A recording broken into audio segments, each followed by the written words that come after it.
The topic today is carbs, fats, and proteins. And the reason that we're tackling this, the reason I think it's so important to do it now is because there are so many misconceptions around nutrition that make it really, really hard for people to have a healthy relationship with food. I mean, you're hearing, from one place that you can't eat this or don't eat that, and the other place says you need to eat all of this and don't ever have all of this other stuff. And at the end of the day, we're all left wondering, well, what can we have? Is something going to actually cure me? Like celery juice is all the rage now, or do I need to avoid carbs? Do I need to eat more fat, and vice versa? You're going to hear something different from everybody, so I really want to take some time to clear those up today. So I'm going to kind of just do like a nutrition 101, because not everyone went to school to be a dietitian and didn't have to sit through these classes. So I'm going to try to make it as non-sciencey as possible. Forgive me if I start nerding out and getting into that stuff. So, okay. So I'm going to start with just some myths that I've heard. Feel free to chime in if anything kind of comes to mind, or say like, yeah, I've heard that too. You may not have heard any of them, or all of these may apply to you. So we're going to start with carbs, and we're going to do fat, and then protein, and go from there. So starting with carbs, the one I always say, like in the 80s and 90s, we hated fat, so we cut that out. And today we hate carbs, so everyone's cutting those things out. So first, I'll start with the misconception that carbs are grains. So usually when people are talking to me, they're like, I don't eat carbs. And then later they're telling me that they eat fruit or potatoes or rice or things like that. And so a lot of people associate carbs with grains, or just bread and pastas and things like that. So carbs are actually going to be your grains, like pastas, rice, bread, tortillas. Then it's also going to be starchy vegetables. Ones that are particularly high in carbohydrate are potatoes, peas, and corn. And then you're going to have your milk and your yogurt. They have that natural milk sugar, lactose. Anything that ends in OSE is usually some type of sugar. And then fruit, anything that tastes sweet that isn't artificially sweetened has sugar in it, and sugar is a carb. So fruit, and then all sweets, desserts, things like that.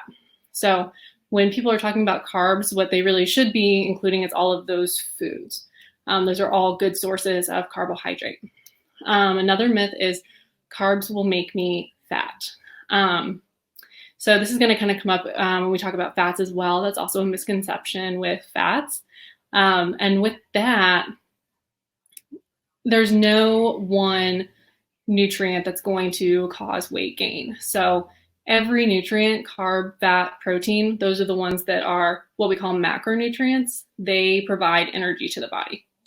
Any one of those consumed beyond what your body needs at that time can be converted to and stored as fat. So it doesn't matter if it's carbs, it doesn't matter if it's fat or protein, any of those can become body fat.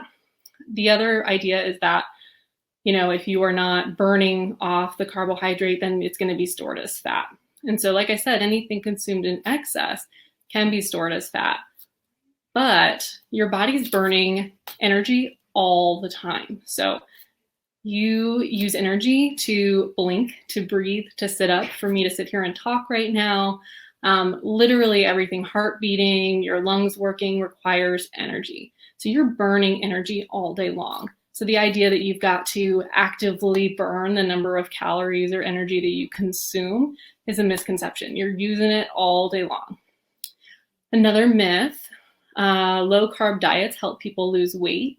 The research says that people lose the same amount of weight with a low carb diet or a low fat diet. And the reason being that it's typically just because there's a calorie deficit. So you are using more energy than your body, than you're consuming. So any of those would cause the same amount of weight loss. The issues I see mostly with low carb diets, does anyone who's here right now want to fess up that they've tried a low carb diet? I know when I was growing up, my family did South Beach, which is a low carb diet. There's keto is super popular now. I would say most diets right now, because it is so popular, have some element of low carb intake. So the other issues I see with that is if we don't get carbohydrate, which is sugar, essentially. So starches and sugars is what comprise the group of carbohydrates. If we don't get that, we don't get the glucose that our body needs, then blood sugar drops. And when blood sugar drops, we get hangry. So you're going to be hungry because low blood sugar is a message that your body needs more fuel. So it's going to cause you to be hungrier. Then there's going to be irritability has been associated with it, like the Snickers commercials. Hungry, grab a Snickers, and then people become nicer people. So hanger is a real thing. Then headaches are really common with low blood sugar. And the biggest thing I see, and the reason that low carb diets don't work, the reason that all diets don't work, is that they typically cause overeating later. So not getting what you need, and then getting really, really frustrated with it, really, really hungry, and then eventually having that overeating session later.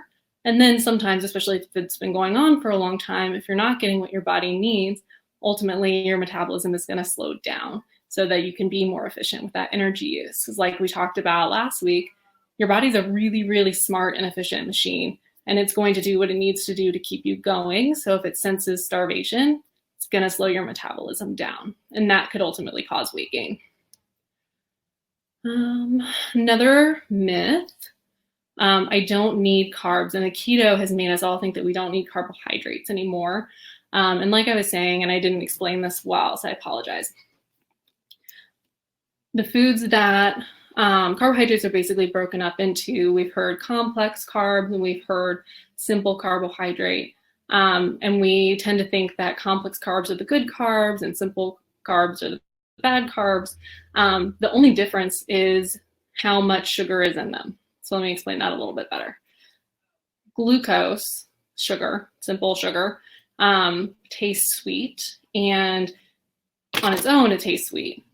Complex carbs are just sugar molecules that are combined, and they end up being starches. So like a piece of bread doesn't necessarily taste sweet, but when you eat it and you digest it, break it down and absorb it, it ends up being a glucose molecule. Your body doesn't know the difference between the carbohydrate that comes from bread, rice, apples, candy, juice, soda. It knows about other things that might be in those foods or not in those foods, but it doesn't know the difference between glucose from one source or another. That's another kind of misconception, is that there are the good ones and the bad ones. Your body doesn't know the difference. So as far as not needing carbs, carbs are fuel. Your body is designed to run on carbohydrate for energy. And about 40 to 60% of the energy that we consume should be coming from carbohydrate. Because like I said, you're using that glucose for energy to breathe, to blink your eyes, to sit up, to walk around, to go to work, to do literally everything your body does. It's your fuel. If you didn't put gas in the tank, would the car go? No. So carbs are fuel, and that's really important to kind of, I guess, frame our idea about what carbs are. We kind of associate it with a dirty word or something we're not supposed to have, and we're absolutely supposed to have a lot of carbs in our diet. Another myth is that you are addicted to carbs or addicted to sugar. And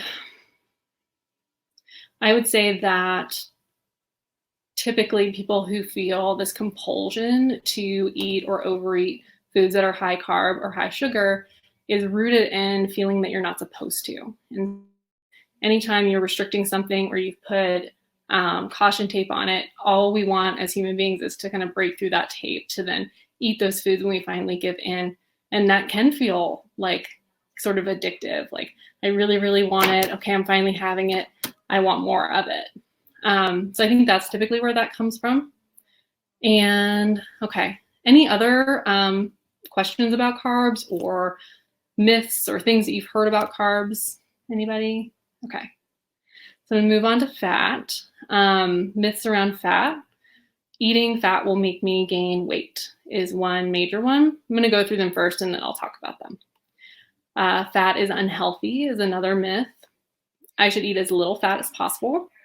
I should avoid high-fat foods, and low-fat diets help people lose weight. So we already talked about that last one, that any calorie deficit typically is going to cause weight loss, at least short term. But we'll go through the other ones. So eating fat will make me gain body fat. Because of the names, and it's just an unfortunate way that we have named these foods or these macronutrients, is dietary fat and body fat are not the same thing. And so any food that you consume, like we were saying, whether it's a carbohydrate, fat, or protein, can be converted into body fat. So it's not that the fat that we eat is automatically going to be stored as body fat. Fat being unhealthy is a huge misconception. And with the keto craze, this really is something that is changing. And fat is going to be really, really important for absorbing certain vitamins. Vitamins A, D, E, and K all require fat for absorption. So when you are foregoing the salad dressing, trying to be healthy, and eating that salad with like lemon juice or vinegar or just a low fat, no fat type of dressing, you're actually going to limit your ability to absorb really important nutrients that might be in those foods and those vegetables. Another way that fat is really good for you, the essential fatty acids are a type of fat.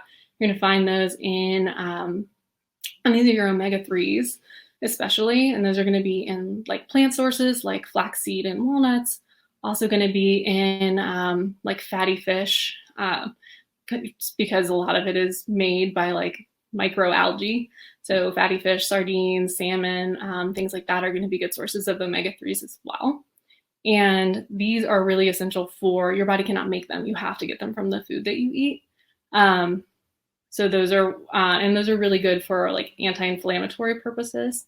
So that's why those are so important. And then the other, the main thing, my favorite thing about fat is that it tastes good. There's something to be said for the mouth feel. So when you are eating foods, the sensation that you're getting in your mouth, fat really gives something like biting into mac and cheese, or I'm trying to think of my other favorites, like guacamole on your chip, things like that, that kind of creamy consistency helps with satiety. It helps us really enjoy the foods that we're eating, to have that satisfaction emotionally in addition to physically.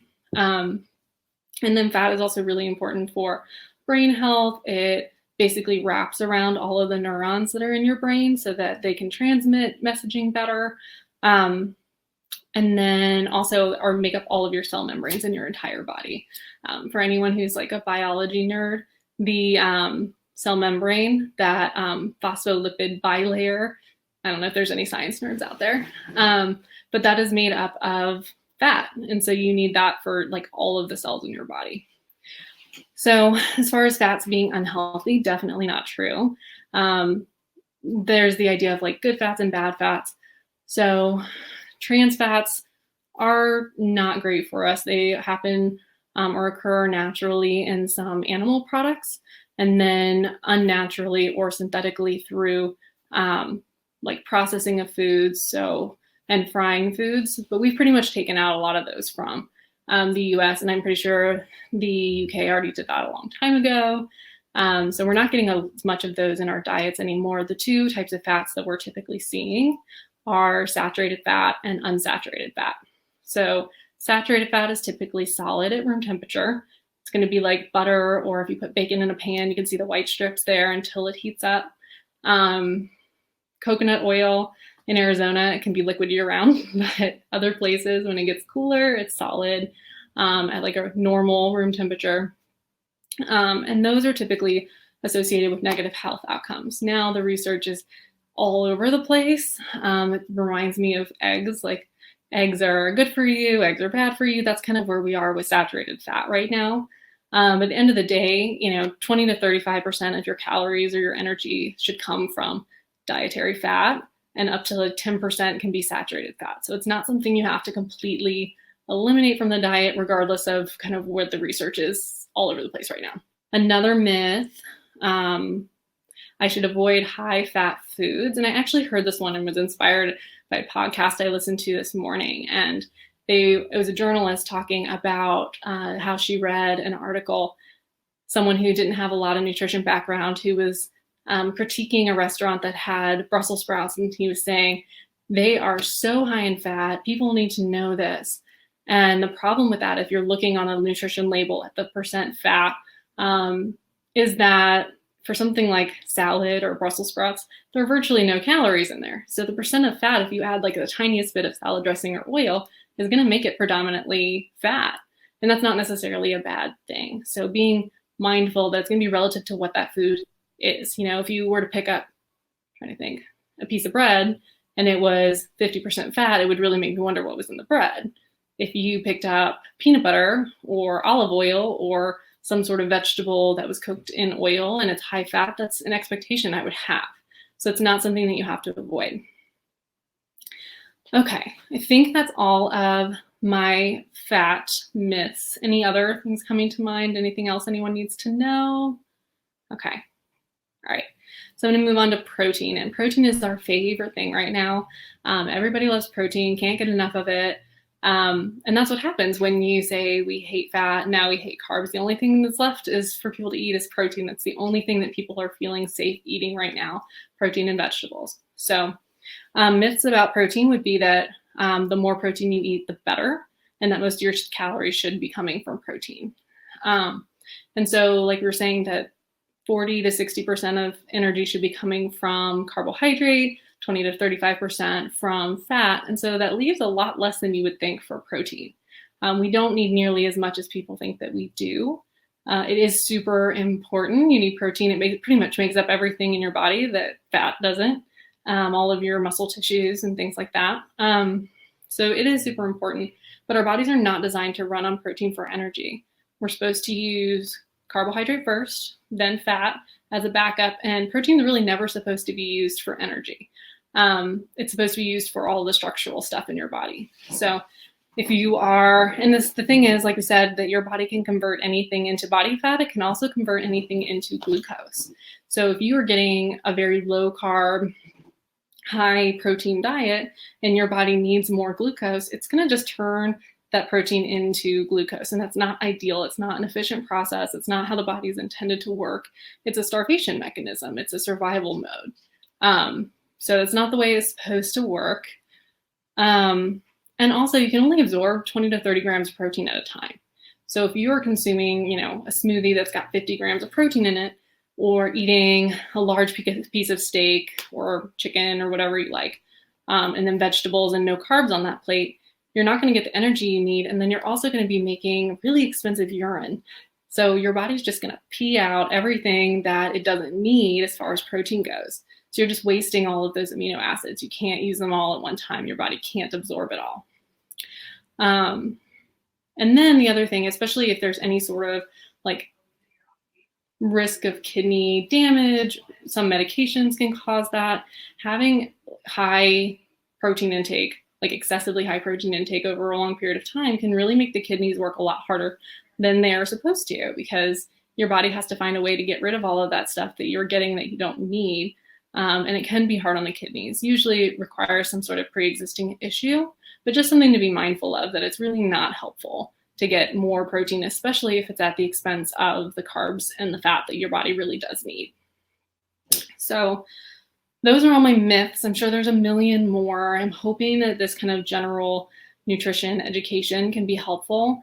And I did want to do this sooner than later because I'm going to keep drawing on it. And I feel like if I'm referencing our need for carbs or our need for fat, that I should have already kind of explained where that's coming from and try to correct the misconceptions, the myths that are out there. All right. So as far as intuitive eating and how this is going to play into that, I really could find a way to argue that this plays into every principle of intuitive eating, but there are 6 that I felt that this applied to the most. So rejecting the diet mentality. Basically, all of these misconceptions around these macronutrients is rooted in diet culture. So the idea that some foods are superior to others, that we should cut out certain foods or get more superfoods, things like that, is all rooted in the diet mentality. Another one is making peace with food, the idea that any one food is going to be bad for you when a balance is going to be the best thing that you can have. There's no one food that's innately going to harm you unless it's like actual poison. And that your body doesn't, again, know the difference between bread, rice, pasta, an apple, piece of candy. As far as the carbs go, your body sees everything as a chemical. It all breaks down into these simple structures, and all the food's made from the same thing. So there's no foods that are like necessarily going to harm you unless there's an excessive chronic consumption of them. Challenging the food police. So I think the food police use all the misconceptions and all the myths around food to then make us feel bad about what we eat and tell us we shouldn't. Or if we eat carbs at breakfast, we can't have carbs at lunch. So I think that the carb police definitely use this to their advantage, or the food police. Discover the satisfaction factor. I think that's so important because we like these foods. We're biologically designed to like them for good reason. We need them. And so carbs taste good for a reason. We need them. Fats feel good in our mouths, and they add flavor and enhance flavors in foods because we need them. And so if we are denying foods that we really like, we're probably not getting the nutrients that our bodies really need. Respecting your body is another intuitive eating principle that I think plays in here. Just like respecting that your body has a genetically predisposed shape and size, it has biological needs that need to be met in order to be, cognitively functional, to be able to do all of the things we ask our bodies to do on a daily basis. It's so important that we respect the needs that it has. And so it needs carbs, it needs fat, and it needs protein. So part of the intuitive eating process is learning to respect your body and its needs. And with that, also honoring your health with gentle nutrition. So knowing what your body needs and making sure that we're giving it that. Long-term cutting out carbs, for example, if you're missing a lot of grains, especially whole grains, cutting out fruit, cutting out like good dairy products and things like that, then you're going to be missing out on things. You might be missing out on B vitamins that are in a lot of whole grains, or iron that's fortified in those whole grains or regular grains. The probiotic benefits and protein that you would get from like milk and yogurt, the vitamins, minerals, fiber, and phytochemicals that you're going to get from fruit. And then, of course, just like the enjoyment, the thing that keeps us from then overindulging later, enjoying the sweets, allowing ourselves to have those so that we don't trigger a binge response later. So I think those are the intuitive principles that really come through with knowing that our bodies need carbs, fats, and protein. And the reason I also brought this up is because I think that people who struggle with emotional eating or binge eating are often people who want to lose weight, and there's marketing for weight loss to that population, and you're going to be more susceptible because it's something that you want. If you want to lose weight, you're going to be looking for that answer. You're hoping that there is an answer. And so every diet that comes out, it's going to spark interest. And so I think it's just a lot of, there's just a lot of risk because you just want it to be true, the hope that the new diet information is true, and wanting to hold on to that because it might feel like there's nothing else left or nothing else to believe in. So holding on to some of these things, feeling like, okay, if I just cut out carbs, if I just cut out fat, if I just get more protein or whatever that might look like, this will be the answer. And that makes sense because nothing else has worked, but ultimately it comes down to it just doesn't. Diets don't work. And then with the binge eating, especially, there can definitely be emotional triggers for binge eating, but sometimes it's sometimes it's a result of just restricting in the first place. So if you restrict the carbs, you're going to crave them because we are designed to like them and to need them. And ultimately, we're going to end up caving in. And when that happens, because of that restriction, we're probably going to eat them quickly, and we're going to eat more of them than we really need or that would have normally satisfied us.